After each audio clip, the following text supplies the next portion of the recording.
it's time to sit back and relax with your favorite drink. And listen.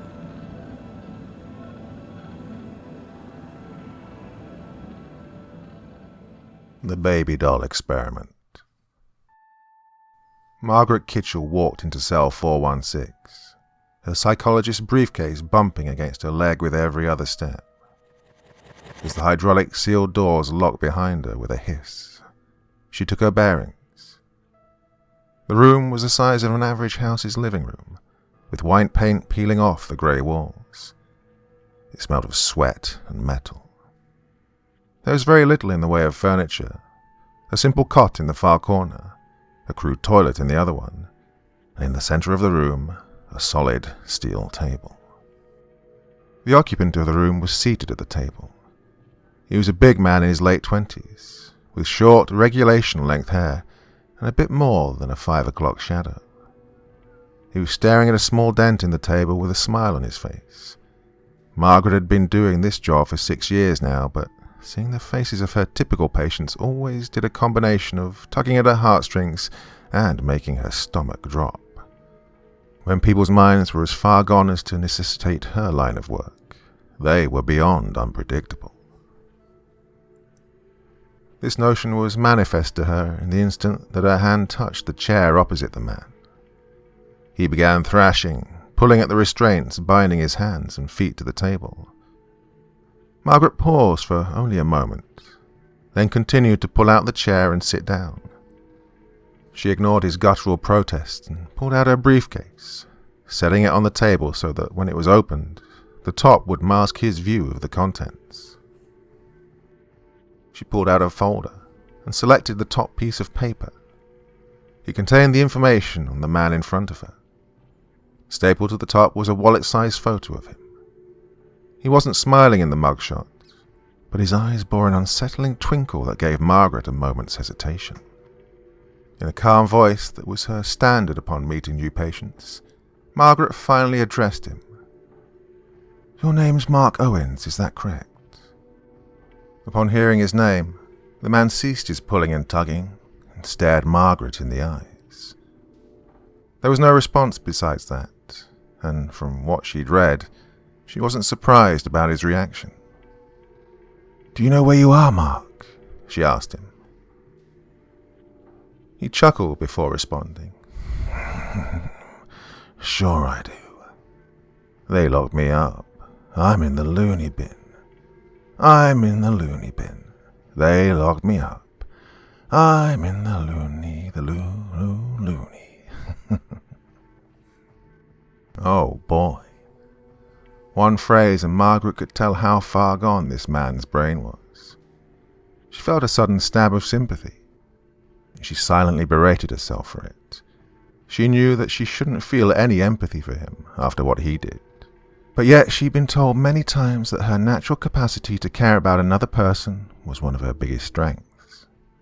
That was the reason that she'd steered her career from being a standard depressed teen or scarred childhood psychologist towards being a psychotherapist for people in mental institutions. She was told that her naturally soothing voice and ability to understand people when no one else could would make her ideal for the job. And so, as a recent college graduate, she began working at hospitals, and very soon had become a sought-after psychiatrist for people who'd been locked away for insanity. For most patients, she went through a similar process. She would show up, introduce herself, and then lead her patient through a series of exercises that would make her seem like a friend. In some cases, she'd be trying to help cure their damaged brain, but in others, such as Mark Owen's case, she was bleakly aware that she was merely collecting data to hopefully fuel a scientific breakthrough. This meeting, however, was special. Her higher-ups had instructed Margaret to present a gift to her next patient, and to monitor how he acted because of it. After a few more minutes of mindless banter, if you'll pardon the pun, she reached into the briefcase and withdrew a package about the size of her torso. Setting the paper down on the table, she moved her briefcase and all the files clasped within to the floor. "I have a gift for you, Mark. I think you'll enjoy it," she said as she slid the bag over to where his shackled hands could reach it. He grabbed the bag without a word and began tearing at the paper, despite the clear open top part. As shreds of paper cascaded to the floor, he froze when he realized what was in the bag. He laid the doll gently on the table, flat on its back so it was sideways to him. It was made of a fuzzy pink cloth and filled with a cotton stuffing, with a small plastic head adorned with a cute smile and 2 beautiful eyes. He didn't move a muscle, just stared at the small baby doll. Margaret spoke in a very soft voice, almost a whisper. "You had a baby, Mark, didn't you?" He slowly nodded his big head. Now, Margaret had already known this. It was very clear in his file what had happened to his daughter. But talking about their family was a tried and true way for her to get into her patient's head and connect with them. Margaret had done her job. She'd introduced the doll to him. Now she gathered her belongings and backed up. Mark didn't react to her movement at all. He was lost in the world that was his own mind. As she was led out of the door to his cell, she stopped and watched through a small window above the door as a guard unlocked the handcuffs and exited the room. Mark, though free of restraints now, took only a moment before he walked stiffly to his hard bed and sat down on it, his face resting in his hands. Margaret fought a frustrated sigh. She had thought that the doll would have at least captured his interest a little bit more. She waited to see if he'd do anything for several minutes, and was turning to leave when he stood up and walked toward the doll. He stared sideways at it, before circling the table and sitting down in front of it again. Margaret smiled as he took the baby in his big hands and, to her surprise, cradled it in his arms. She watched in fascination as he supported its head and rocked it back and forth, just as one would with a real baby. She headed home that day with a sense of triumph. Over the next 2 weeks, she'd given baby dolls to a total of 4 of her patients. All of them had been selected for the experiment because of the severe loss of their respective abilities to be a part of society anymore. In other words, they were all so far gone that there was little hope that any of them would ever be able to be let loose into the public again, without fear of their damaged minds causing harm. They were the target audience of the experiment. One of them, an old man by the name of Thomas Fredrickson, had narrowly survived a cancer in his brain. The effects of the treatment and the residual from the cancer itself had turned him into a blubbering fool. The only woman of the group was chosen because she'd brainwashed herself into believing that she was possessed by a demon, and it was forcing her to do things against her will. She'd been arrested after attempting to kidnap a group of girls to sacrifice them to some unknown deity. The last was a man barely in his 20s, still just a boy really, who'd been admitted to the insane asylum by his family for his own protection after failing 7 suicide attempts. And of course, the first person subjected to the experiment was Mark Owens. His story still made Margaret shiver whenever she thought about it. He was the case that captured her interest the most. The reason for that, she was partially unsure. It could have been a number of things, like the fact that he was her newest patient, having only arrived in the institution days before. She'd been meeting with the boy who'd tried to kill himself for several months now, and the old man had regular meetings with her. The possessed woman was fairly new still, but she'd met with Margaret a few times over the past month. Mark, though, was fresh blood. He was new. He was mysterious. No one had been able to get into his head to find out the why behind what he did. Maybe that was Margaret's hope, to be able to understand someone that no one else could, and, maybe, help him. Margaret had been going over the recordings of her patients' behaviors for the past week. She paid special attention to how they treated the baby doll. The boy simply held the doll by its foot and tossed it into a corner. Skipping forward, Margaret could see that it remained untouched for several days. No luck in this case. The old man gave a little more interest to the doll. He played with it, much the same way a toddler would play with an action figure. Taking the legs, he walked it around his cell, making it enact adventures with his imagination. Cute, but not necessarily where the experiment was designed to go. She determined to keep an eye on him. Turning next to the woman, she could see a certain amount of success. For the first few hours, the woman showed certain care for the baby doll, holding it in her arms and cooing to it in a motherly fashion. Perfect. Margaret had one success. She fast-forwarded 4 hours, hoping for a continuation of the previous actions, but instead gasped in horror. The woman must have been given crayons and a colouring book recently, because there were shards of paper scattered all over the floor and a red crayon crude devil's star on the floor, with the baby doll lying face down in the middle of it, while the possessed woman danced circles around it. No, nothing would come from this case either. And so Margaret turned last to Mark. The way he'd first picked up the doll the first day had stuck with her, and, sure enough, when she checked his footage, she found nothing but care for the doll. He would spend hours pacing, holding the doll in his arms and rocking it, the same way a caring parent would calm a fussing baby. It sat next to him on the table during mealtime, and even tried to share some of his mashed potatoes with it. He'd even lay it down on his bed for nap time, staying for hours in a kneeling position, watching it sleep. At night, Mark would tuck the baby into the corner of his bed, wrapping his only blanket around it. Even though he shivered all night, Mark still gave the doll his blanket every time he'd go to bed. She took note of everything he did, hoping it would be good information. It was touching to Margaret to see him like this. The man, despite popular opinion, had a heart. Well, it was hard to believe that, despite all this love and care for an inanimate baby doll, he was still a monster. Margaret's second meeting with Mark was interesting. Upon arriving, she noticed that Mark was again chained up to his seat across the table from her, but he'd still set up the baby doll to sit next to him on the table, facing Margaret. She hadn't even sat down yet when he spoke to her. "I named her Margaret, you know. She's got your eyes." Margaret started at the unexpected cordiality from the man. He never spoke to the guards or the doctors out of his own volition.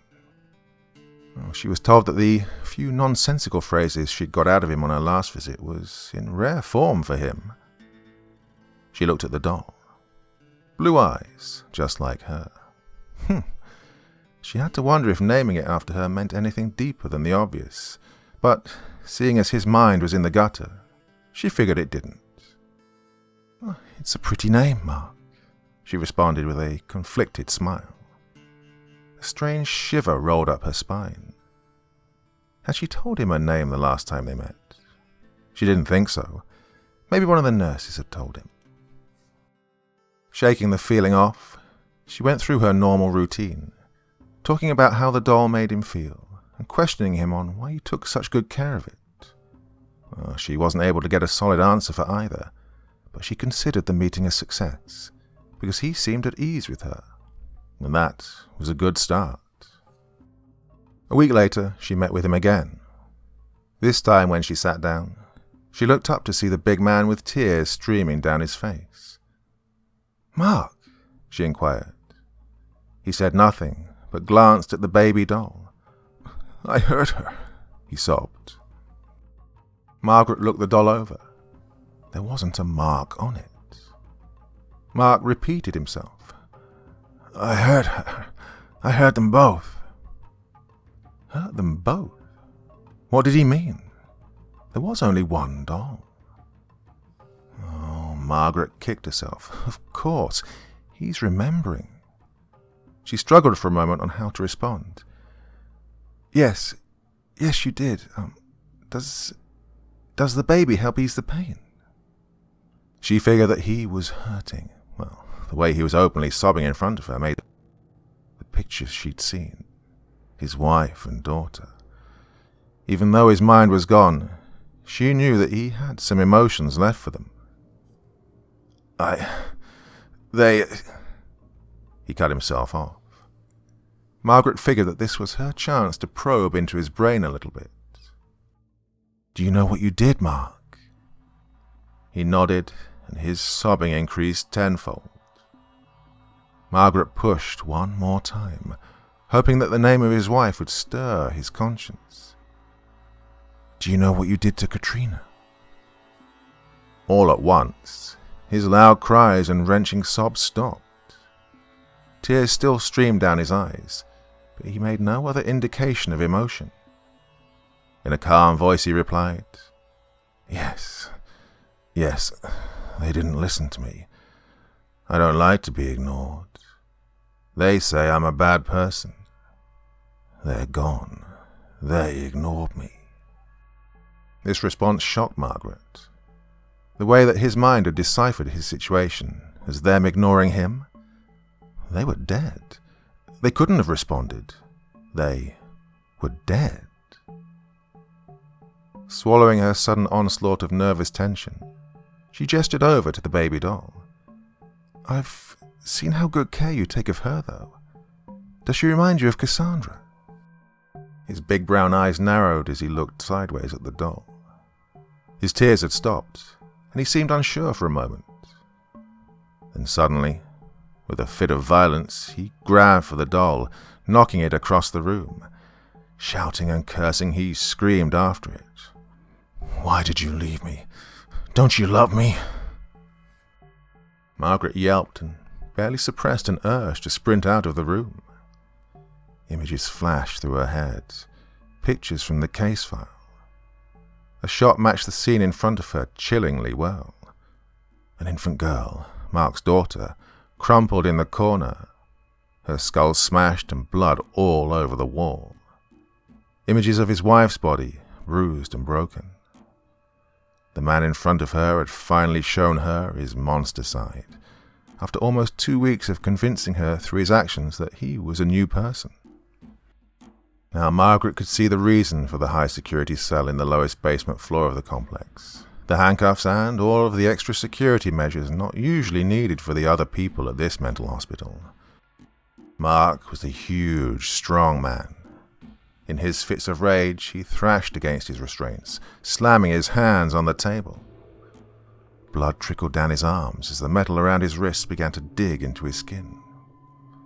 Suddenly, with a snap, his hands came free from the table and he stood up, throwing the metal chair across the room.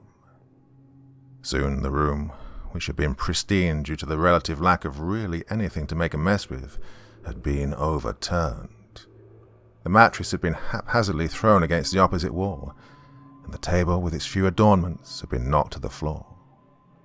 Mark scrambled toward the discarded doll, violently wringing it in his hands before slinging it towards the wall with another enraged scream. Margaret very quickly realized the danger she was in, and she flew to the door, leaving her belongings behind.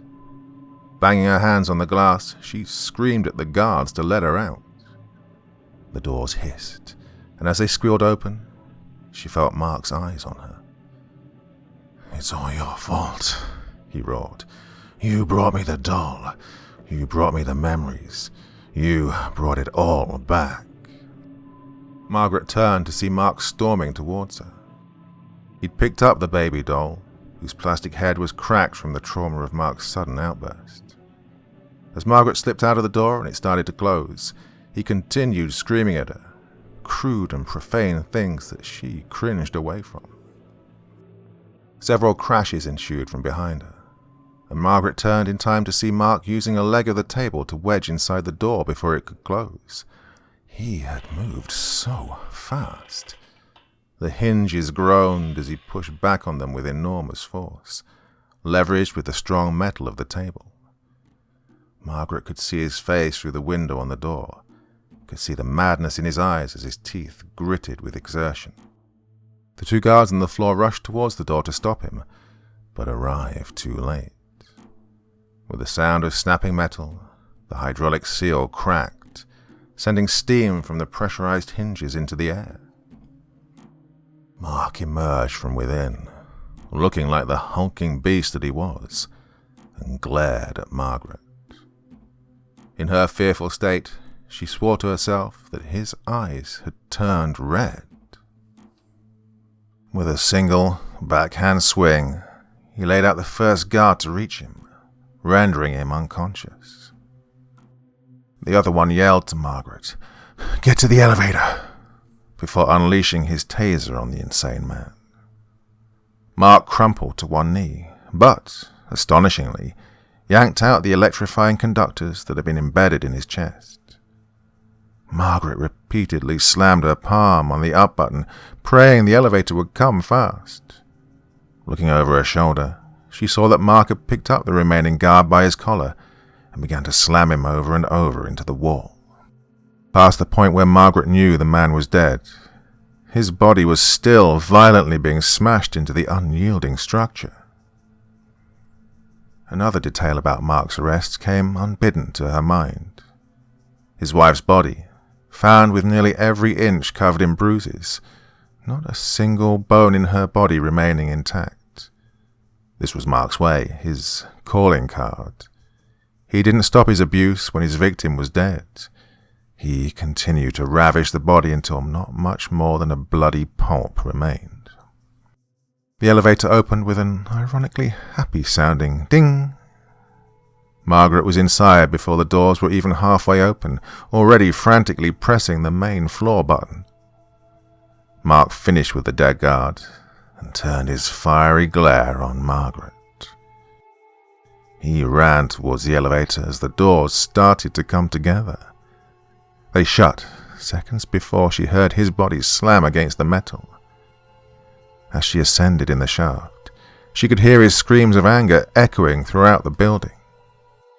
Upon reaching the main floor, she managed to gasp out loud, "Mark's escaped," before she collapsed to the ground. She welcomed the enveloping darkness as she passed out on the cold tiled floor. The hospital staff were friendly enough, but they insisted on running several backup checks on her.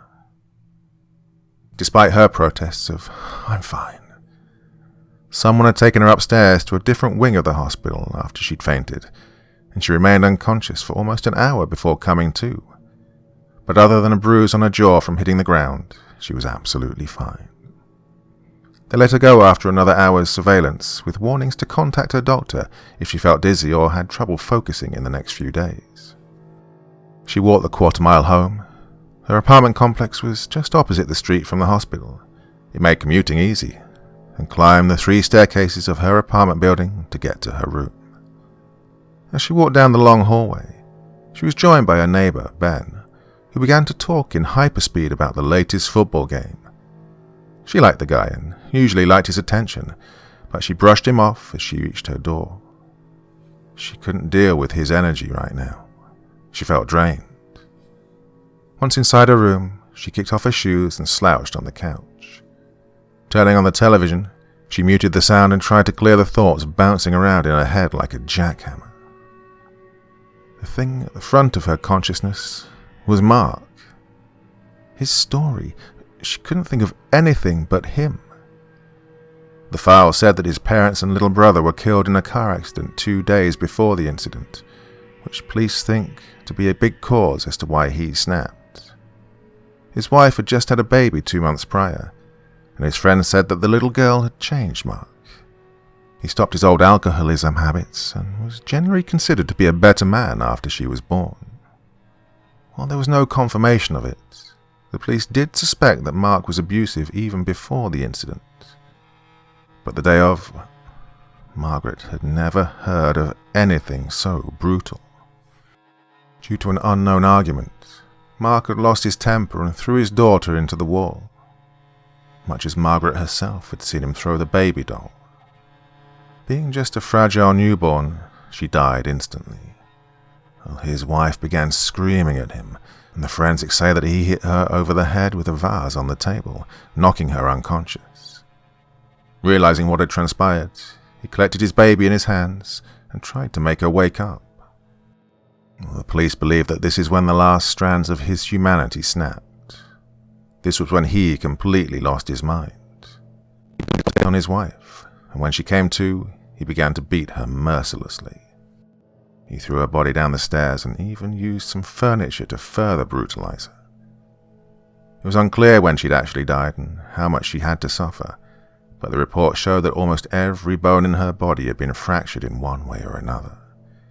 This man was a monster, and it was only hours later, when his neighbor had gone over to ask for help moving a new refrigerator, that the carnage was finally discovered and the police called. Mark was arrested and detained in a high-security cell at the mental institution. The first few days of her meetings with him, Margaret couldn't believe he'd done all that. He was young, and though he was big and strong, he had a softness to his posture, one that would suggest a proud father. Margaret's thoughts were interrupted when an image on the silent television captured her attention. An aerial view of the mental institution. Looking out her window, she could see the news van still parked in front of it. She unmuted the volume to hear, "Where authorities have yet to locate him, the institution claims that there was no outside influence to aid in the escape, but it was all facilitated by himself." The screen cut to the basement floor, where Margaret had stood no more than a day and a half ago, and her stomach sank to her ankles as she saw the door to Mark's cell still open, and a nearby ventilation shaft grate wrenched off and thrown to the side. The newscast continued, advising people to stay indoors if possible, and lock all your doors and windows. The police are out in full force looking for Owens. If you see or hear anything about him, please notify authorities. Then the news moved on to politics, so Margaret shut the TV off. The haunting sounds of Mark's furious screams echoed inside her mind, and to think that he could be anywhere, Margaret shuddered. She decided to take a hot shower to clear her head. As she walked towards her bedroom, however, she paused. The doorway was half ajar, and within the rectangle of light that the hallway cast into the dark room sat an object. A small baby doll lay on its face, dusty and torn, with a large crack in its plastic head. Margaret recognized that doll. She screamed as a forearm the size of her thigh entered the rectangle of light and grabbed the doll around the waist, holding it up. The hand rotated the doll so it was facing Margaret, and now she could see the scrawl written on its forehead in a Sharpie. M-A-R-G. The intention was clear. The door slowly swung open, and Mark Owen's massive frame came into view. He looked at the baby, cradling it in two hands now, and without looking up at her, he slurred. "I watched the light leave her eyes. My poor Cassie. She was so beautiful. I'd almost forgotten her. I almost stopped feeling sad." His gentle posture stiffened, and his grip on the doll tightened. "But then you showed up, and you brought her back to me. Only it's so much worse to think about it now. You ruined my peace." With the last part, his tone turned bitter, and he spat out his words. As he spoke, a million questions flew through Margaret's mind, the most prevalent being, how did he find my apartment? Has he been in here the whole time? And, most chillingly of all, what does he plan to do next? Margaret was especially scared because she was pretty sure what he was going to do, and she wasn't sure if she could outrun him. Then, a light bulb went off in her head. She had a Beretta, a small handgun, in her bedside dresser drawer, a gift from her father when she'd moved out of the house. It was intended for keeping potential thieves and ill-intentioned men away, and she figured there'd be no better time than this. She just needed to keep him distracted. "Mark, your family's gone. There's nothing I can do about that." As she spoke, she sidled past his body and into the room. He didn't move. "But there is something you can do to help feel better." He eyed her suspiciously. She was halfway to the drawer. Margaret's brain tumbled over itself, trying to come up with something he could do to help, but the underlying fear that she'd yet to completely banish was slowing her thought processes. "Well," Mark huffed over his shoulder, impatient to hear how she could fix his situation. Margaret stuttered. "Oh, well, you can..." She hadn't expected him to answer, hadn't thought that far ahead yet. Mark turned to face her.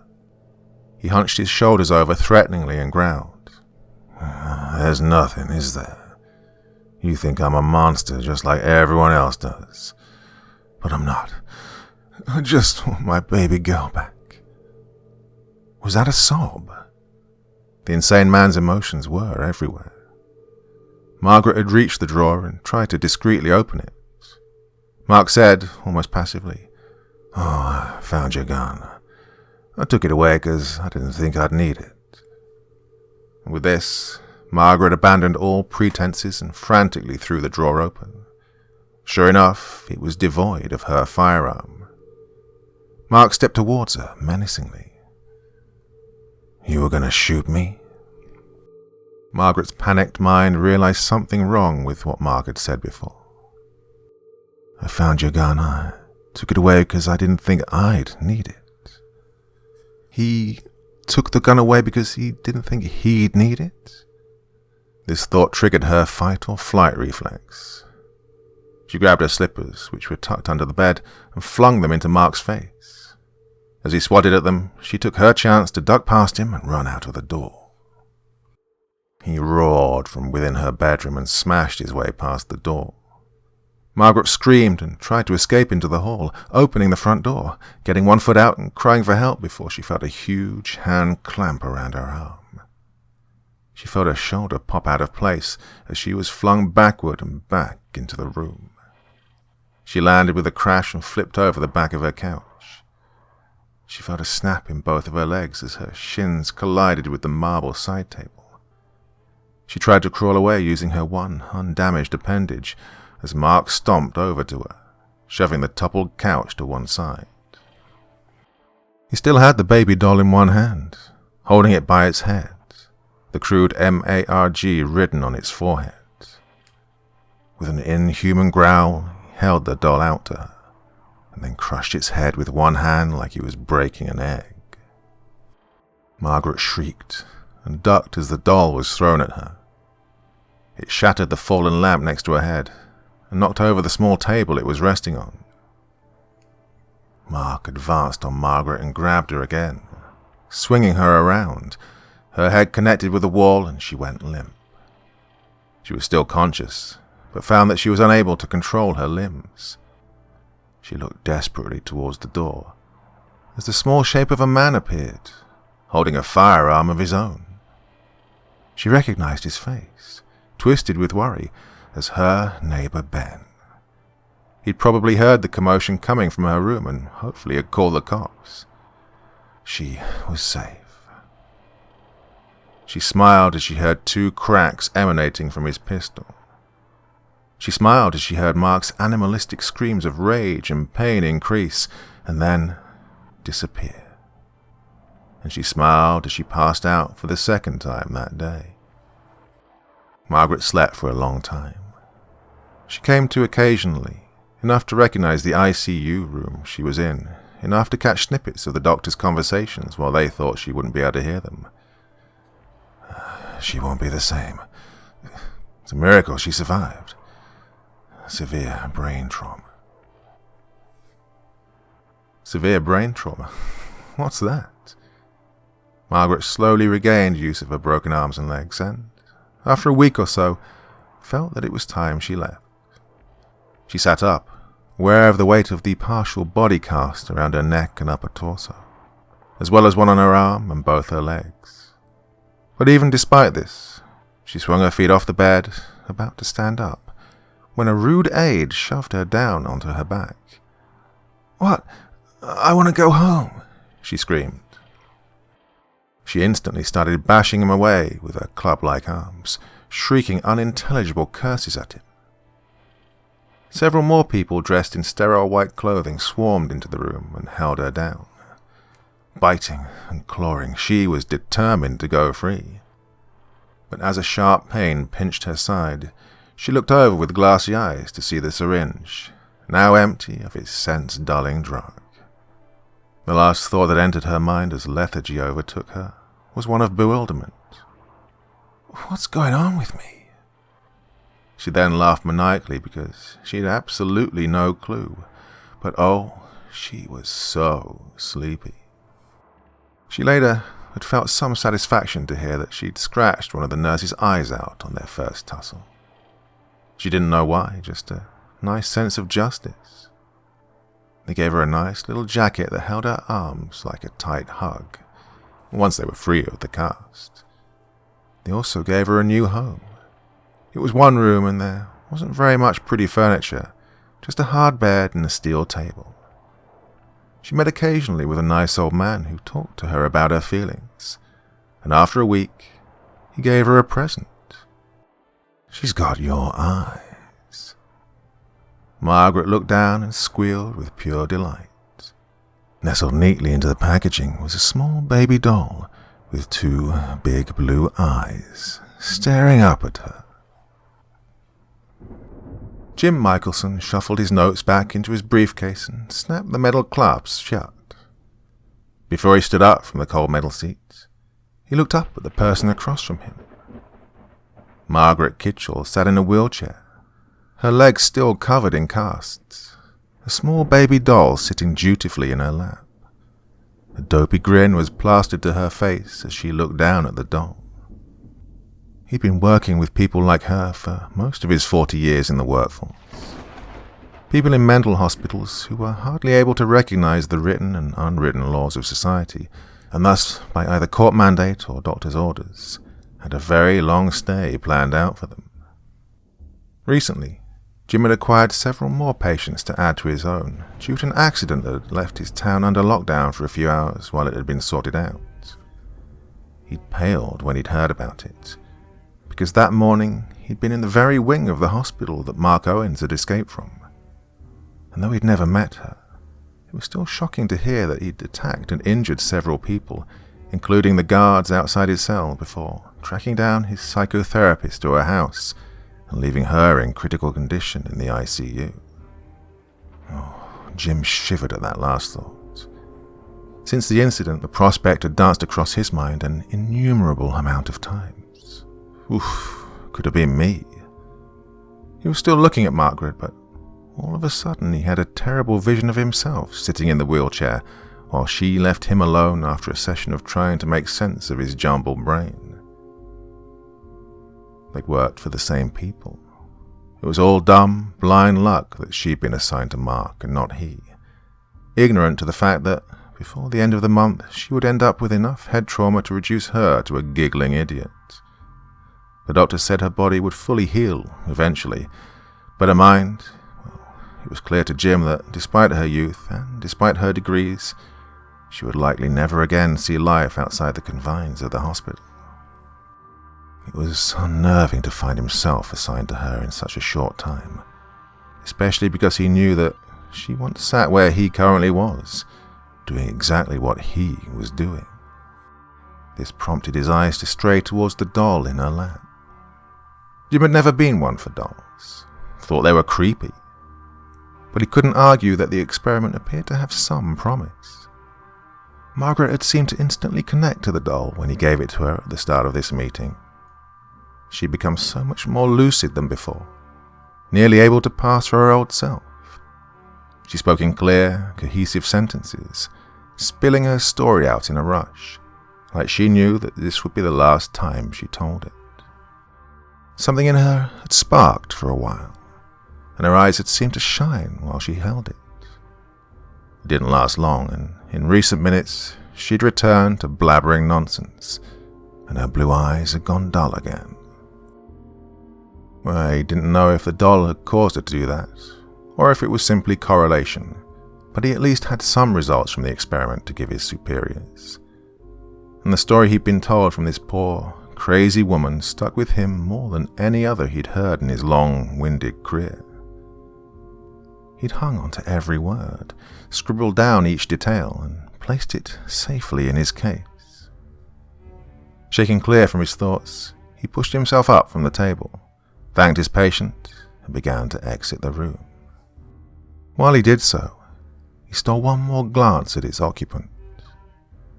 Her dopey grin was unchanged, but her wild blue eyes were now staring directly at him. They felt cold and wrong, like they didn't belong to her. She spoke, nearly singing the words. "Margaret likes you. She'd miss you if you didn't come back."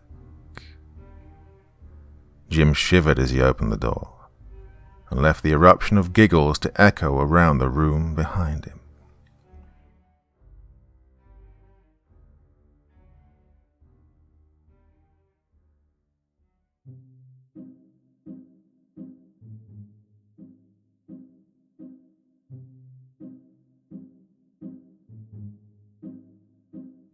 So a pretty good addition to the experiment subgenre, I think that one was. What do you think?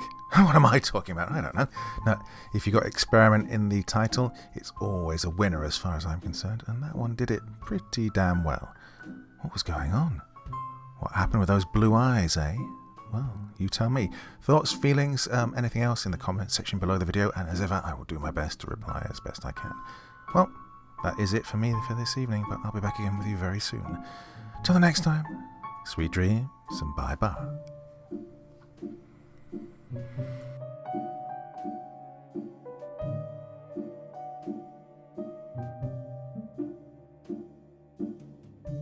Thank you so much for taking the time to listen to this story today. It really means a lot to me and to the author of the story, of course.